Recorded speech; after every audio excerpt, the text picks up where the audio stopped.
Assalamualaikum warahmatullahi wabarakatuh. Nama saya Rian Pratama, NIM saya 20 30 70 11 10, Prodi Ilmu Komunikasi kelas B, UIN Radapata Palembang. Pada video kali ini saya akan melaksanakan ujian akhir semester mata kuliah Sosiologi dan Antropologi. Di video ini saya akan menjelaskan 3 materi, yaitu yang pertama, Sosiologi, Antropologi, dan ruang lingkupnya. Yang kedua, yaitu materi pilihan, dan saya memilih materi tentang interaksi sosial.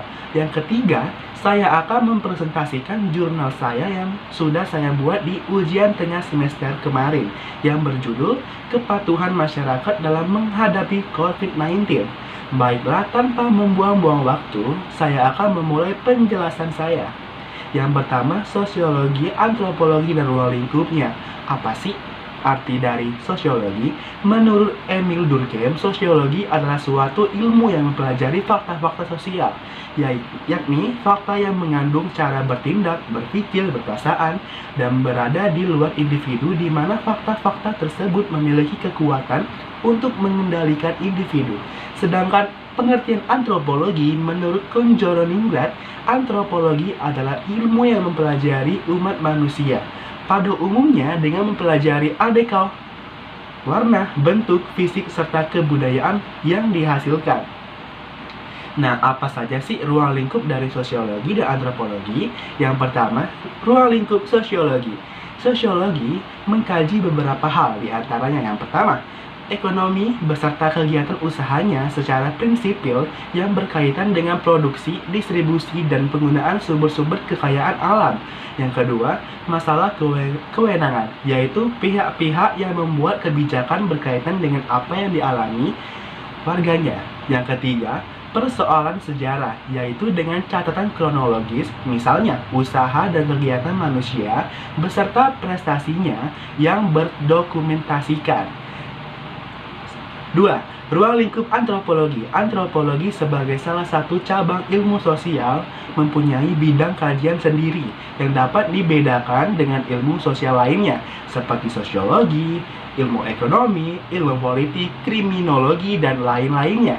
Antropologi juga dapat dikelompokkan ke dalam cabang ilmu humaniora karena kajiannya yang terfokus kepada manusia dan kebudayaannya. Nah, itulah pembahasan tentang sosiologi, antropologi, dan ruang lingkupnya. Selanjutnya, saya akan menjelaskan tentang materi interaksi sosial. Interaksi sosial adalah hubungan sosial yang dinamis, berupa hubungan antara satu individu dengan individu lainnya, antara satu kelompok dengan kelompok lainnya, serta antara kelompok dengan individu. Syarat terjadinya interaksi sosial. Yang pertama, kontak sosial. Kontak sosial adalah sebuah cara yang dilakukan seseorang dalam proses interaksi sosial. Kontak artinya sama-sama menyentuh, tetapi dalam interaksi sosial, kontak tidak selalu terjadi interaksi atau hubungan fisik karena orang bisa berbicara melalui telepon, ponsel, ataupun surat. Yang kedua, komunikasi. Komunikasi di salah satu di antara syarat interaksi sosial, karena dengan adanya komunikasi, yang ingin kita sampaikan jadi tersampaikan. Ciri-ciri interaksi sosial. Yang pertama, jumlah pelaku lebih dari satu orang. Hal ini karena interaksi membutuhkan aksi dan reaksi. 2. Adanya komunikasi menggunakan simbol-simbol tertentu. Simbol yang paling umum digunakan untuk berkomunikasi adalah bahasa. Yang ketiga, dalam interaksi sosial juga ada dimensi waktu, yaitu masa lalu, masa kini, dan masa depan. 4. Adanya tujuan yang ingin dicapai. Selanjutnya, bentuk-bentuk interaksi sosial. Yang pertama, asosiatif. Interaksi sosial asosiatif adalah bentuk interaksi sosial positif yang mengarah pada kesatuan dan kerjasama.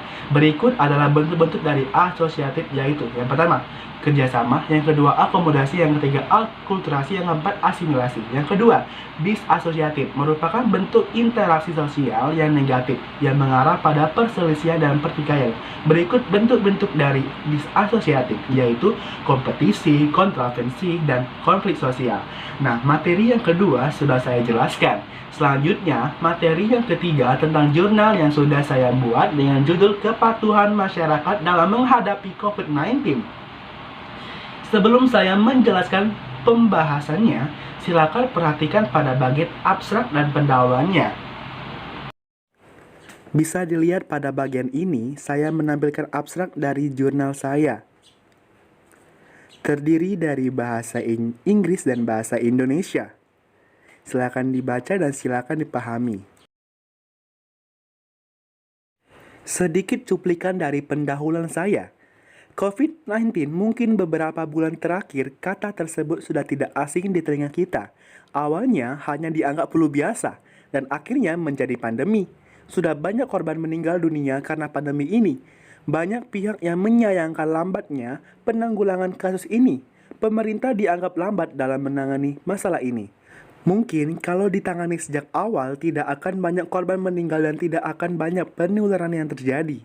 Akan tetapi kita juga tidak bisa serta-merta menyalahkan pemerintah karena kasus ini tidak akan bisa diatasi tanpa adanya kerjasama semua pihak. Berikut adalah lanjutan dari pendahuluan saya. Silakan dibaca dan silakan dipahami. Baik, kita lanjut ke pembahasannya. Pemerintah dengan segala upayanya masih belum optimal dalam membangun kesadaran masyarakat terhadap bahayanya wabah dan kemudahan akses kesehatan. Dalam komunikasi terkait wabah, misalnya, pemerintah masih menggunakan istilah rumit dan hanya mudah dipahami masyarakat perkotaan, terdidik yang berasal dari kelas menengah.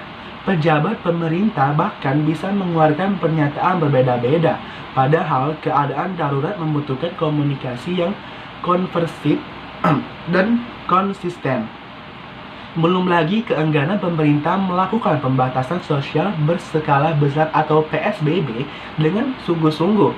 Dalam hal akses, penduduk miskin mengalami kesulitan untuk mendapatkan tes COVID-19 dan masyarakat menengah ke bawah menjadi lebih rentan. Pemerintah hanya menyediakan tes gratis di rumah sakit bagi mereka yang pernah kontak dengan kasus positif atau mengunjungi daerah beresiko dan menunjukkan gejala klinis COVID-19. Pemerintah akhir-akhir ini gencar mengumandangkan pelonggaran pembatasan dan telah mengeluarkan protokol untuk apa yang pemerintah sebut sebagai tatanan normal baru. Kepatuhan masyarakat menjadi semakin penting. Upaya membangun kesadaran masyarakat harus ditingkatkan dengan berbagai cara.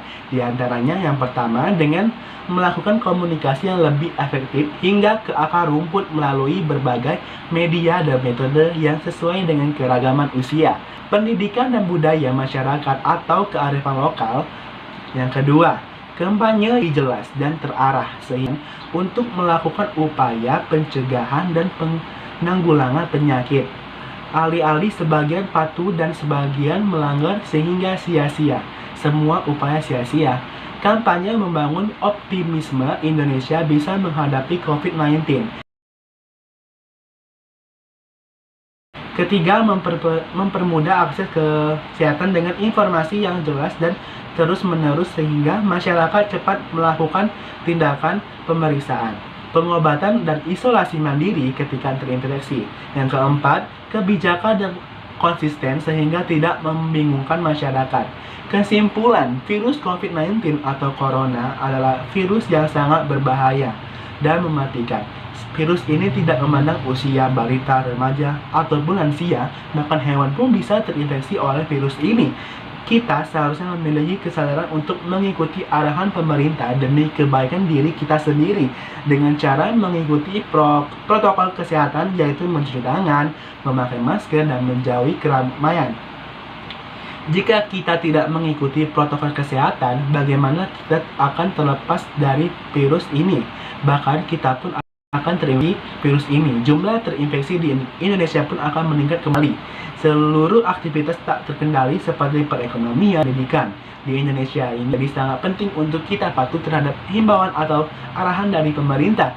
Selalu jaga kesehatan, jaga anak cucu dan orang sekitar. Tetap jaga protokol kesehatan demi Indonesia pulih dari virus COVID-19. Nah, itulah penjelasan saya ketiga materi saya. Semoga bermanfaat dan jika ada kata-kata yang tidak berkenan mohon dimaafkan. Saya tutup dengan wassalamualaikum warahmatullahi wabarakatuh.